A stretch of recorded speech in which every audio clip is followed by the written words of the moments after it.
நாம சிறு பிள்ளையா இருந்தபோது அந்த வயதிற்கே உட்பட்ட ஒருவித மனநிலையோடு நாம இருந்திருப்போம். வளர வளர சிறு வயதில் நம்மிடம் இருந்த ஒருவித சிறுபிள்ளை மனப்பான்மை காலப்போக்கில் காணாமல் போயிருக்கும்.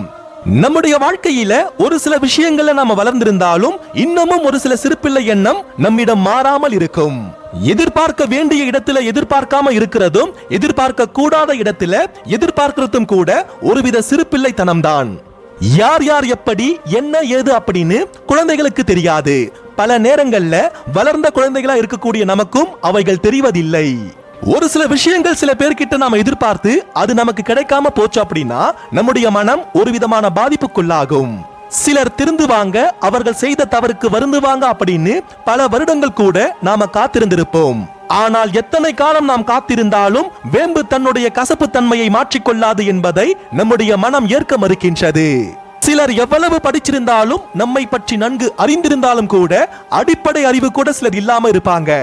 நாமளே கூட சில சூழ்நிலைகளை யோசிப்போம், இவ்வளவு படிச்சிருக்காங்களே ஆனா அடிப்படை நாகரிகம் தெரியாம இருக்காங்களே அப்படின்னு யோசிச்சிருப்போம். ஒரு சிலர் ஏன் இப்படி இருக்காங்க அப்படின்னு நாம கேள்வி கேட்க ஆரம்பித்தோம் என்றால் நம்முடைய வாழ்நாள் முழுவதும் அந்த கேள்விகள் ஓயாது. சிலரை பார்த்து இவர்கள் ஏன் இப்படி என்று கேட்காமல் இவர்கள் இப்படித்தான் என்ற நிலைக்கு நாம் வந்தால் மட்டுமே நம்முடைய வாழ்வு அமைதியை நோக்கி நகரும்.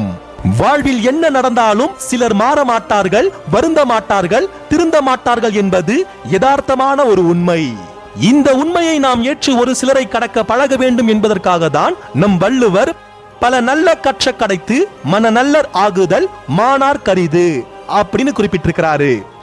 அதாவது பல வகையில் நல்லவற்றை கற்க நேரிட்டாலும் மனம் செம்மையடைந்து மனம் திருந்தி வாழ்வதென்பது சிலருக்கு அரிதானது. படித்தவர்களும் சரி, நம்மோடு பழகியவர்களும் சரி, அறமற்ற வழியில் நடப்பதை நாம் காண நேர்ந்தால் நம் வள்ளுவரின் இந்த குரல் நமக்கு ஞாபகத்திற்கு வர வேண்டும். நன்றிகள்.